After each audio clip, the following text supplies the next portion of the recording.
오늘 말씀은 고린도 후서 2장 12절에서 17절의 말씀입니다. 고린도 후서 2장 12절에서 17절의 말씀입니다. 우리 같이 한 목소리로 읽습니다. 시작. 내가 그리스도의 복음을 위하여 드로아에 이름에 주 안에서 문이 내게 열렸으되 내가 내 형제 디도를 만나지 못하므로 내 심령이 편하지 못하여 그들을 작별하고 마게도냐로 갔노라. 항상 우리를 그리스도 안에서 이기게 하시고 우리로 말미암아 각처에서 그리스도를 아는 냄새를 나타내시는 하나님께 감사하노라. 우리는 구원받는 자들에게나 망하는 자들에게나 하나님 앞에서 그리스도의 향기니 이 사람에게는 사망으로부터 사망에 이르는 냄새요 저 사람에게는 생명으로부터 생명에 이르는 냄새라. 누가 이 일을 감당하리요? 우리는 수많은 사람들처럼 하나님의 말씀을 혼잡하게 하지 아니하고 곧 순전함으로 하나님께 받은 것 같이 하나님 앞에서와 그리스도 안에서 말하노라. 그리스도의 향기라는 제목으로 오늘 말씀을 나눕니다. 기도하겠습니다.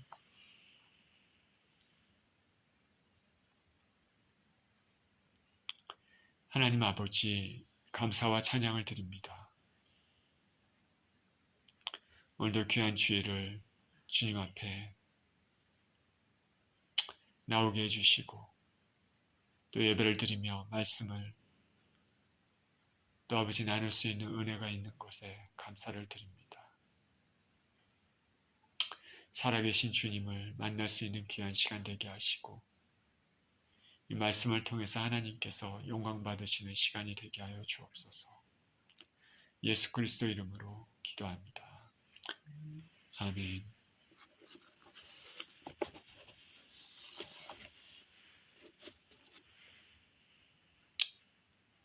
그리스도의 향기. 우리 한국에는 조선시대 때 강희안이라는 사람이 있었습니다. 역사책을 너무 오래돼서 우리 중고등학교 너무 오랜 시절이지만은 기억나는지 모르겠습니다. 강희안이라는 이 인물에 대해서 사람에 대해서 한 번쯤은 들어보셨을지 모르겠습니다. 그는 꽃을 9등급으로 분류를 했습니다. 꽃을 9등급으로 분류했는데 아름다움, 얼마나 아름답냐, 예쁘냐 이렇게 그거를 통해 구분한 것이 아니라 그 꽃의 그 상징적 의미에 따라 이렇게 9등급으로 나누었습니다. 이 사람이 얘기하는 1등급의 꽃에는 뭐가 있냐면 뛰어난 운치, 절개를 의미하는 매화라든가 국화, 연꽃, 대나무 이런 것들을 1등급에 놓았습니다. 2등급에는 부귀영화를 상징하는 모란, 작약, 파초 등이 있습니다. 그리고 3등급에는 은은한 기품의 치자, 동백, 종려 등을 꼽았습니다. 이런 식으로 1등급, 2등급, 3등급 하면서 9등급으로 분류를 했는데 오늘날 현대인들이 좋아하는 장미가 있죠. 장미는 5등급에다 넣었습니다. 그리고 진달래는 6등급에다가 단풍은 7등급 그리고 무궁화, 봉선화 이런 것들은 8등급에 넣었습니다. 자, 그런데 강의안 말고 우리 일반 사람들이 꽃을 만약에 등급으로 나눈다면 꽃을 제일 먼저 볼 때 우리는 뭘부터 봅니까? 야, 얼마나 꽃이 예쁜가.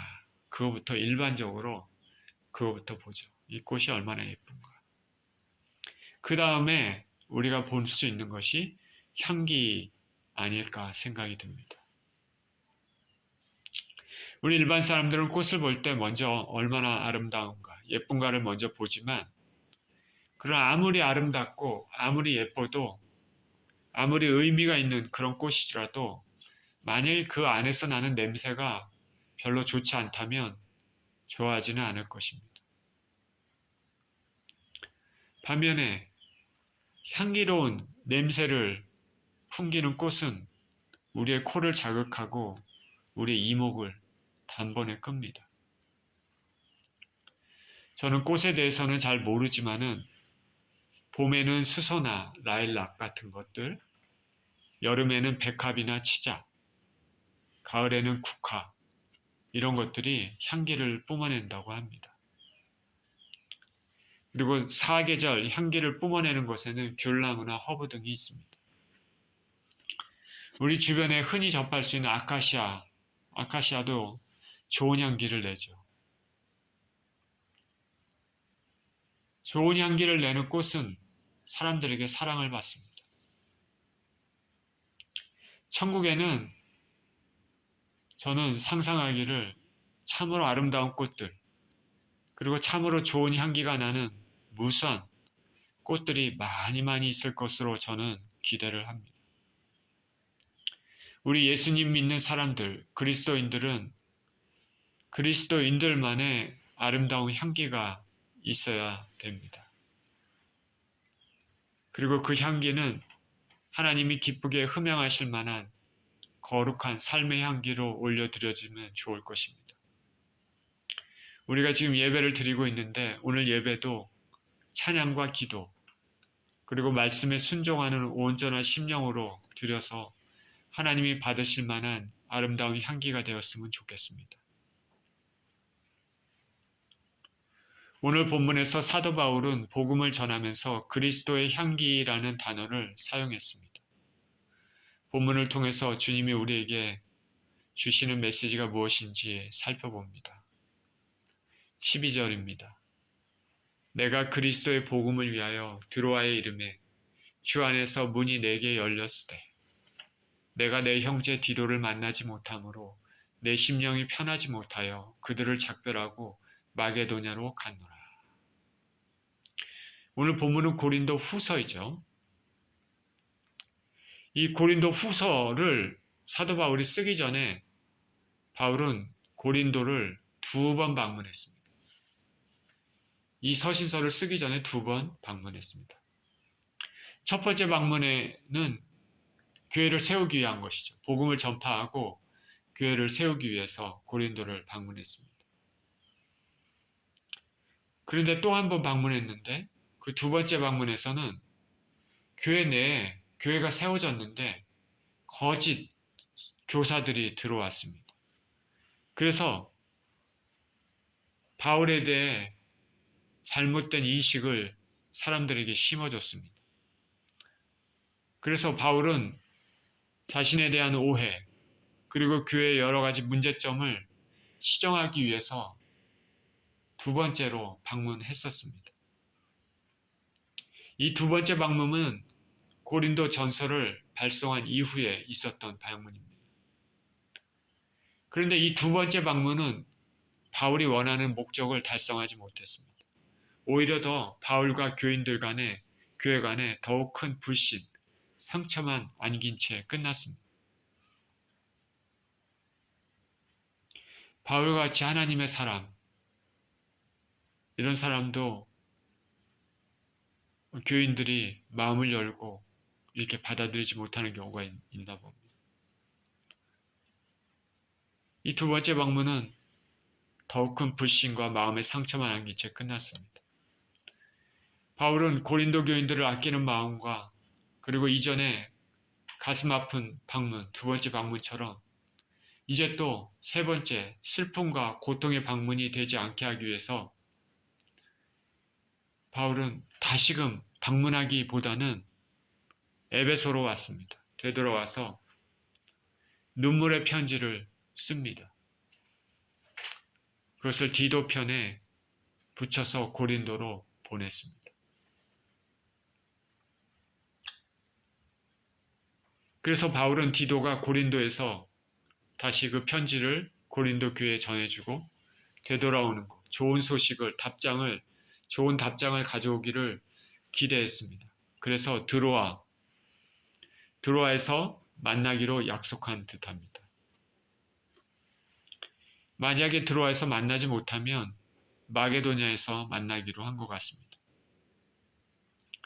그래서 바울은 디도 편에 편지를 써서 그렇게 고린도로 보내고, 디도는 편지를 가지고 고린도로 가서 고린도인들을 향한 바울의 마음을 전하고, 그리고 그의 답장을 가지고 이렇게 되돌아오는 것이죠.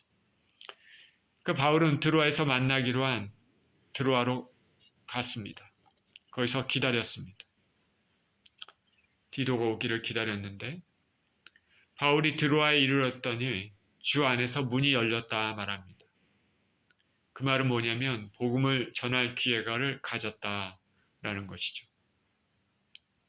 바울이 방문하는 곳에서 어느 곳에서는 바울을 반대하는 사람들과 마음이 굳은 사람들에 의해서 복음이 효과적으로 전파되지 못했습니다. 그런데 어느 지역에서는 광대하게 복음의 문이 열렸습니다. 아테네 같은 곳, 아덴 같은 곳에서는 복음을 정말 열심히 전했지만은 받아들이는 사람이 적었습니다. 반면에 에베소 지역에서는 광대한 문이 열려서 많은 사람에게 복음을 전할 수 있었습니다. 문이 열리고 안 열리고는 절대적으로 하나님의 섭리입니다. 디도를 만나기 위해서 드로아에 도착했는데 여기에 복음의 문이 열렸습니다. 예수님을 전할 수 있는 길이 열린 것이죠. 그런데 바울의 마음은 편하지가 않습니다. 바울에게는 고린도 교회를 세우고 나서, 그리고 고린도인들이 복음에 순종하는지 아닌지 그 여부가 더 중요했기 때문입니다. 그래서 디도로부터 소식을 듣고 싶었습니다. 그래서 바울은 드로아에 이르렀을 때 문이 열렸지만은 디도를 거기서 만나지 못하기 때문에 거기서 형제들을 작별하고 바다를 건너서 유럽, 마게도냐로 건너갔습니다. 복음 전파자가 전도의 길이 열렸지만 고린도 교회의 소식을 알고 싶어서 그곳을 떠났다는 것은 그만큼 고린도에 대한 바울의 근심이 어떠했는지 잘 알 수 있습니다. 바울의 마음이 편치 못했던 것은 짐작하듯이, 첫 번째는 디도편에 보낸 눈물의 편지에 대해 좋지 않는 결과가 있으면 오히려 교회의 관계가 악화될 것을 염려한 것이죠. 교회하고 온전한 관계, 좋은 관계를 가지고 있기를 원했습니다. 본인이 세운 교회이죠. 그 교인들이 복음에 순종하고 구원 얻기를 원하기 때문에 그것에 대한 간절한 마음이 있어서 혹시 서로 간의 관계가 틀어지면 어떡할까? 그래서 그게 염려한 것이죠. 그게 더 지금 현재 더 중요하기 때문에 바다를 건너 유럽 마게도냐로 건너간 것입니다. 마음이 편치 않았죠. 그리고 또 하나가 있습니다. 바울의 마음을 편치 못하게 한 것은 뭐냐면 디도가 도착이 늦어진 것에 대해서 디도에 무슨 일이 있느냐, 신변에 좋지 않은 일이 생기지 않을까 하는 것이죠. 왜냐하면 당시에 디도는 눈물의 편지 외에도 당시 기근으로 빈핍한 예루살렘 교회를 위한 헌금을 모금하는 일도 하고 있었습니다. 그렇기 때문에 돈을 가지고 모금액을 가지고 모금한 것을 가지고 여행하는 상황이기 때문에 강도의 위협에 처할 수 있는 일입니다. 그래서 바울은 아마도 이 두 가지 이유 때문에 더 이상 드로아에 머물 수가 없어서 마게도냐로 떠나간 것으로 추측이 됩니다. 14절입니다. 항상 우리를 그리스도 안에서 이기게 하시고 우리로 말미암아 각처에서 그리스도를 아는 냄새를 나타내시는 하나님께 감사하노라. 바울은 근심이 있었지만 환경과 사람들로 인해 마음이 편치 않았지만 하나님께 감사를 했습니다. 우리 그리스도인들은 어려운 가운데서도 근심 가운데서도 감사하는 조건을 찾아서 감사를 표현하는 그런 습관을 가져야 할 것입니다. 특별히 우리가 즐거울 때 감사는 예수님 믿지 않는 사람도 할 수 있습니다. 그러나 환난 중에 감사하는 것은 특별히 예수님께 하나님께 영광을 돌리는 일인 것을 믿으시길 바랍니다. 바울은 마음이 편하지 않았지만 하나님께 감사를 합니다. 본문에서 바울의 감사는 두 가지입니다. 하나는 항상 그리스도 안에서 이기게 하신다는 것. 또 하나는 하나님께서 자신들을 그리스도를 아는 냄새를 나타내는데 사용하고 있다는 것입니다. 두 가지죠. 항상 하나님께서는 자신들에게 승리를 갖다 주신다. 그리고 또 하나는 자신들을 그리스도를 아는 냄새를 나타내는데 사용하고 있다. 그래서 항상 이긴다. 첫 번째, 이긴다는 헬라어 드리암비오인데요. 이거는 뭐냐면 로마 황제나 장군들이 전쟁터에서 승리해서 사로잡은 포로들을 결박하고 끌고 오면서 군중들에게 구경시키는 개선행진. 그 단어에서 거기서 유래했습니다. 그런 단어입니다. 승리한다. 직역한다면 그리스도의 개선 행진에 언제나 끼워주시는 그런 뜻으로 이해할 수 있습니다. 그리스도 안에서 이기게 하신다.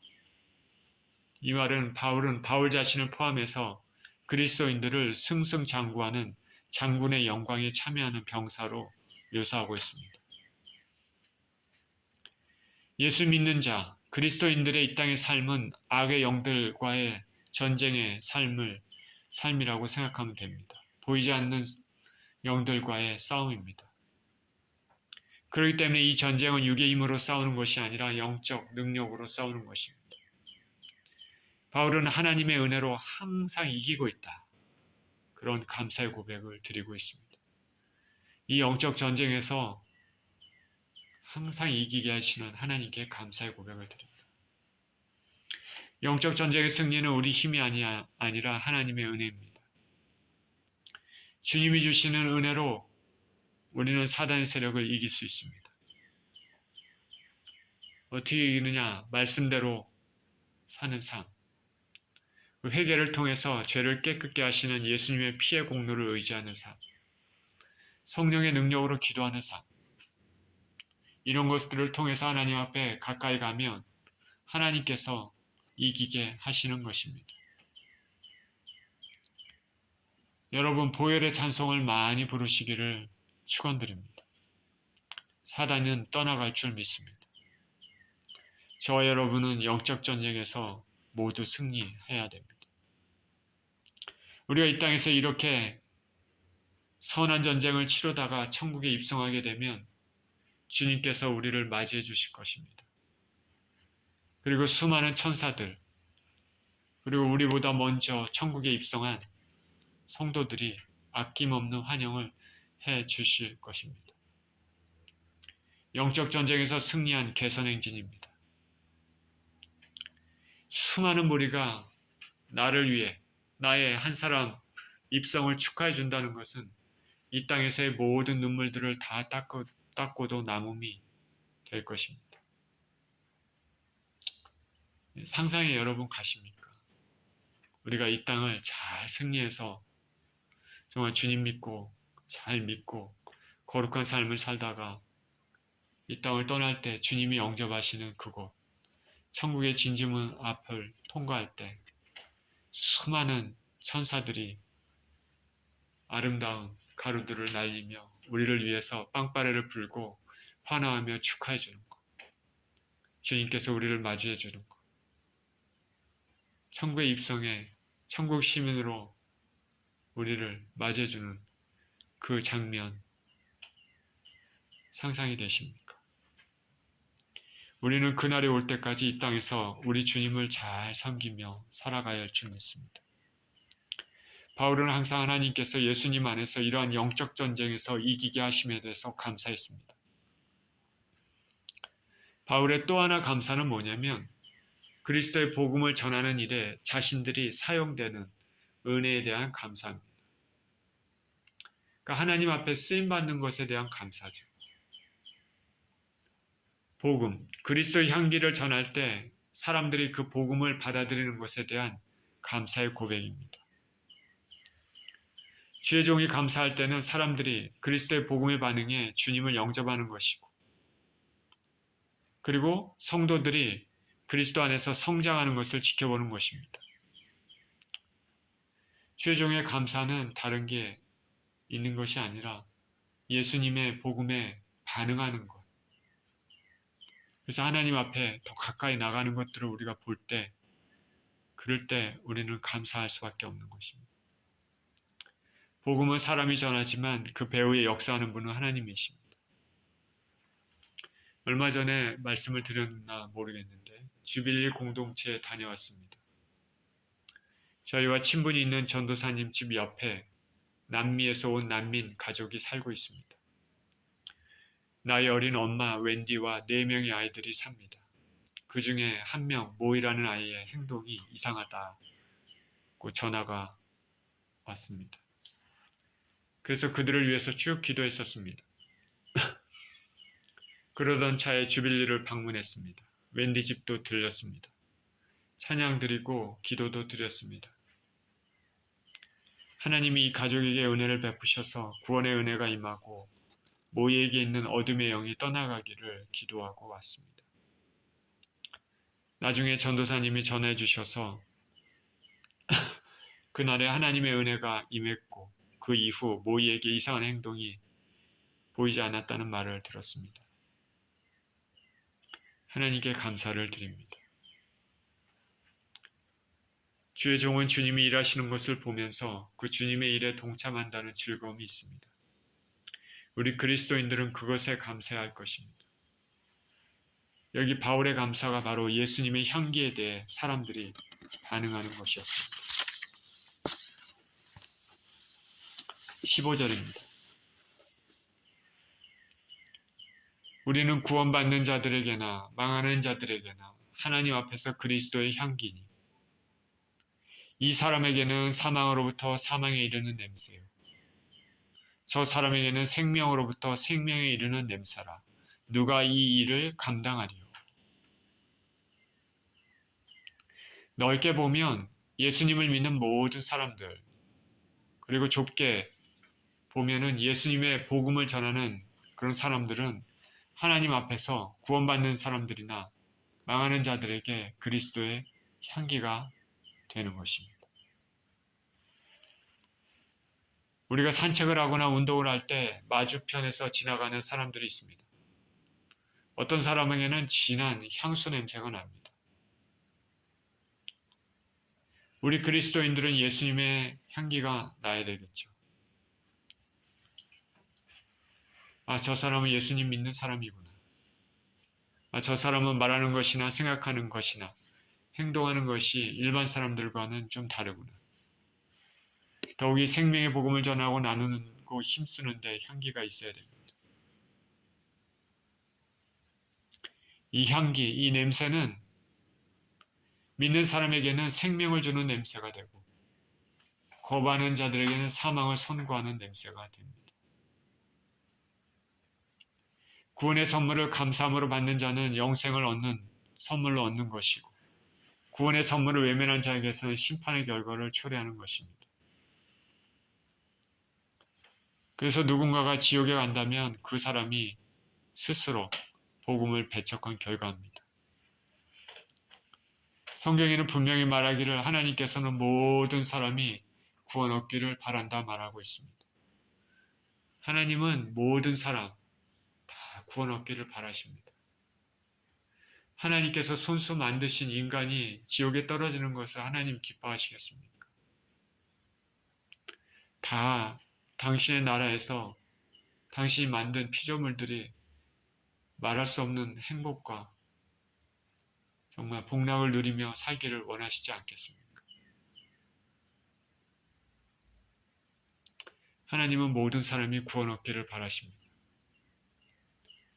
인생을 살면서 수많은 선택이 있습니다. 그 선택 중에 가장 중요한 선택은 영생을 취하느냐, 영벌을 취하느냐, 예수님을 영접하느냐, 예수님을 배척하느냐에 있습니다. 보라, 지금이 은혜 받을 때요. 보라, 지금이 구원의 날이로다. 성경은 말합니다. 저와 여러분들은 예수님의 향기가 나는 사람이 되기를 원합니다. 그래서 저는 제 아내를 위해서 기도할 때 이런 기도를 합니다. 일터에서 공부하면서 다양한 사람들과 만나는 경우가 많기 때문에 예수님의 향기가 나는 사람이 되게 해달라고 기도하고 있습니다. 아내가 하나님께 영광 돌리는 삶을 살기 원하기 때문입니다. 우리는 예수 그리스도의 향기를 내는 사람들로서 생명을 살리는 삶을 살아야 합니다. 구약에서 엘리사가 엘리야의 사역을 이어받았습니다. 그 직후에 어떤 마을을 방문했습니다. 그 성은 물이 좋지 않습니다. 그래서 토산이 익지 못하고 떨어집니다. 이 엘리사가 소금을 물 가운데 던졌더니 물이 고침을 받았습니다.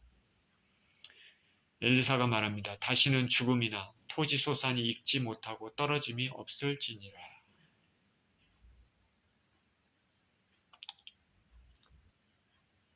물이 살아난 것이죠. 그리고 소산은 이제는 떨어지는 것이 없이 열매를 맺히게 되는 것이죠.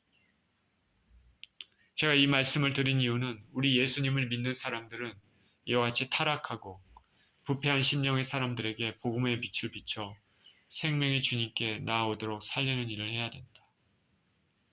이것이 그리스도의 본분이다.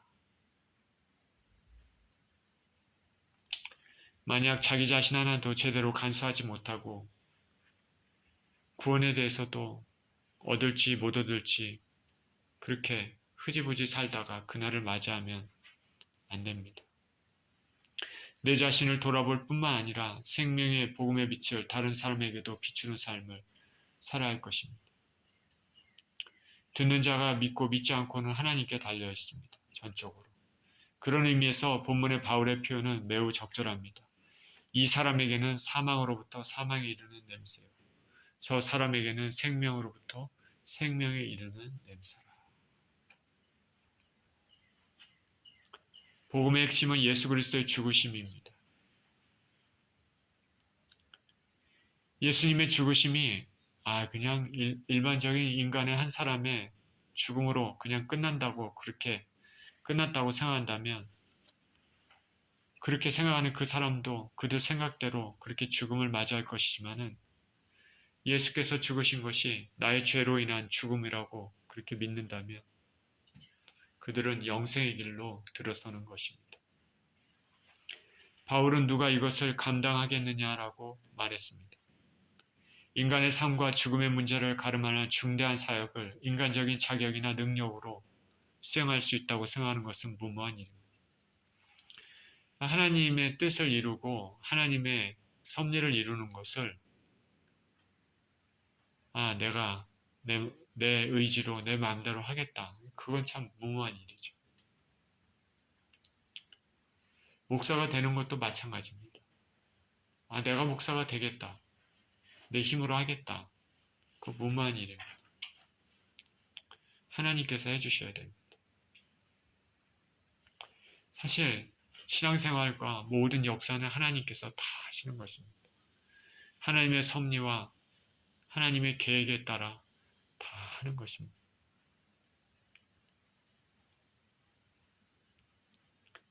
그 일은 오직 하나님의 은혜와 인도하심으로 할 수 있는 일입니다. 하나님의 소명을 받고 성령의 인도하심을 받는 자만이 할 수 있습니다. 17절입니다. 우리는 수많은 사람들처럼 하나님 말씀을 혼잡하게 하지 아니하고 그 순전함으로 하나님께 받은 것 같이 하나님 앞에서와 그리스도 안에서 말하노라. 바울은 복음을 전할 때 하나님 말씀을 혼잡하게 하지 않는다 말합니다. 수많은 사람들처럼이라고 얘기했는데 다시 말하면 많은 사람들이 하나님 말씀을 혼잡하게 전하고 있다는 것을 알 수 있습니다.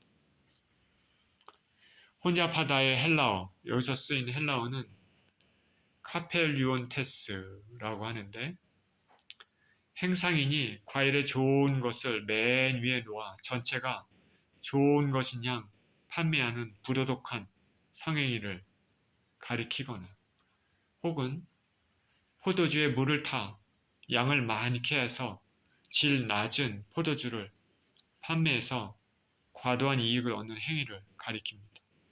둘 다 안 좋죠. 결국에는 속이는 것이죠.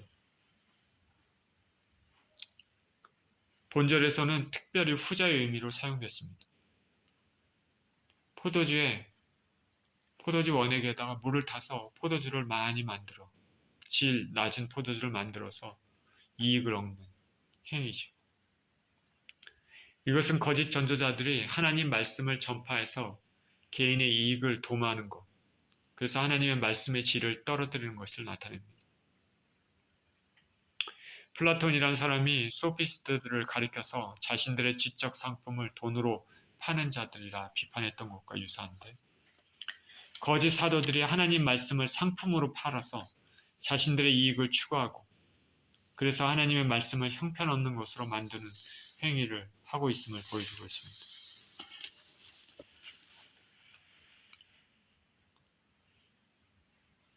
사도시대, 그 당시 1세기 당시에 변질된 복음 혹은 잘못된 복음의 형태가 여러 가지 있지만 그 중에 대표적인 것이 영지주의입니다. 영지주의에서는 영적인 것만 선하고 육적인 것은 별로 신경을 쓰지 않는 것이죠. 영적인 것만 선하고 육적인 것은 신경을 쓰지 않는다. 육의 것은 중요하지 않기 때문에 마음대로 육체를 방탕에 내버려 두어도 된다는 것이죠. 그래서 육체를 성적인 것에 방임하기도 합니다. 육체 무슨 짓을 해도 육은 중요하지 않기 때문에 괜찮다는 것이죠. 그리고 무엇보다도 예수 그리스도의 성육신을 부인합니다. 예수님께서 인간의 몸으로 오셨다는 것을 부인하는 것이죠. 예수님의 십자가의 죽으심에 대해서도 예수님은 십자가에서 죽기 전에 이미 영으로 떠나가셨기 때문에 십자가에 죽으신 분은 예수님이 아니다라는 것이죠. 희한한 이론입니다. 변질된 복음입니다. 사단이 하는 일들이 이렇습니다. 초기 기독교 시대에 이렇게 잘못된 메시지들이 교회에 침투했습니다. 하나님께서는 복음을 훼손하는 죄를 가볍게 다루지 않으십니다. 특히 교회가 막 기초를 닦으려고 할 때 순전하지 못한 것들이 교회에 들어오면 결코 묵과하지 않습니다. 아나니아와 삽비라처럼 교회 공동체가 이제 딱 하나님께서 섭리하시고 작정하시고 이제 공동체가 세워질 때, 시작될 때 아나니아와 삽비라처럼 조그만 부정이라도 들어오면 하나님의 처벌을 받는 것이죠. 출애굽의 광야 생활 때도 마찬가지입니다. 이제 하나님께서 그냥 노예처럼 살던 히브리 민족을 해방시켜서 이제 하나님의 나라의 모형으로 만들려고 이제 준비하고 시작하시는 그 시점이죠. 하나님께서 뭘 딱 하려고 하실 때 중요한 시점들, 하나님 나라의 모형의 기초를 닦을 때 일어나는 일들, 잘못된 것들은 하나님께서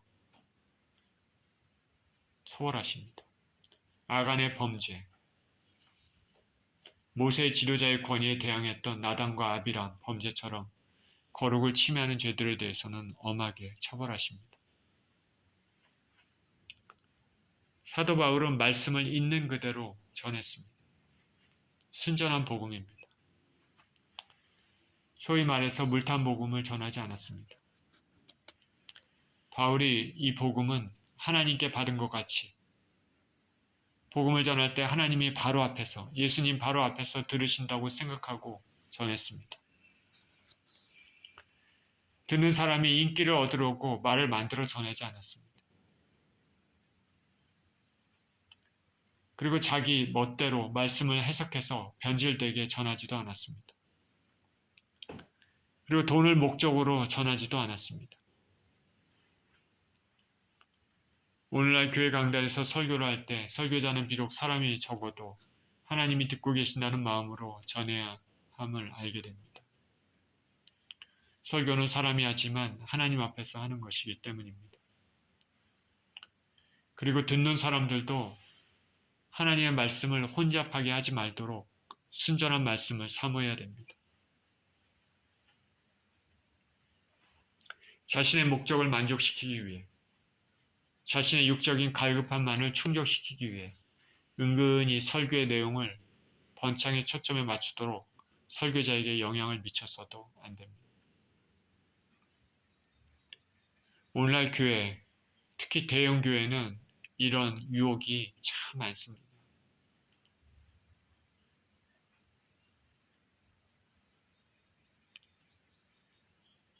청중들은 하나님 말씀에 초점을 맞춰야지 하나님 말씀을 청중들의 원하는 욕구에 초점을 맞추면 그거는 순서가 반대가 된 것입니다.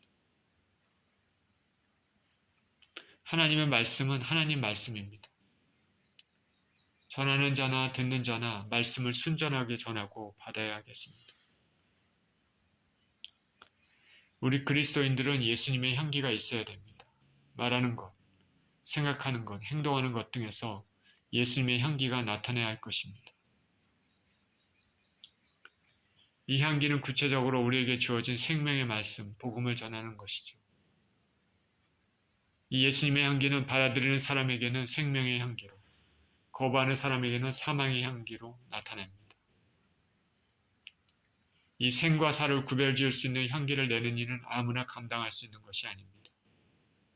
그러니 저와 여러분들은 순전한 믿음, 순전한 말씀으로 거룩한 삶을 통해 우리 주님이 우리의 삶에서 향기로 나타나도록 힘써야 할 것입니다. 이런 삶을 사시는 저와 여러분 모두 되시기를 예수 그리스도 이름으로 축원드립니다. 기도합니다. 하나님 아버지, 감사합니다. 우리 예수님을 믿는 사람들, 진정으로 그리스도의 사람들은 그리스도의 향기를 나타내야 된다고 말하고 있습니다. 하나님 아버지, 우리의 삶을 통하여 아버지 우리 안에서 하나님 아름다운 그리스도의 향기가 뿜어져 나올 수 있도록 아버지 우리를 축복하여 주시고 우리를 만들어 주셔서 아버지 하나님 이 생명에 이르는 향기가 사람들에게 역사해서 그리스도 앞으로 나오는 일들이 있도록 축복하여 주시옵소서. 우리 주님 감사드립니다. 우리 주 예수 그리스도 이름으로 기도합니다. 아멘.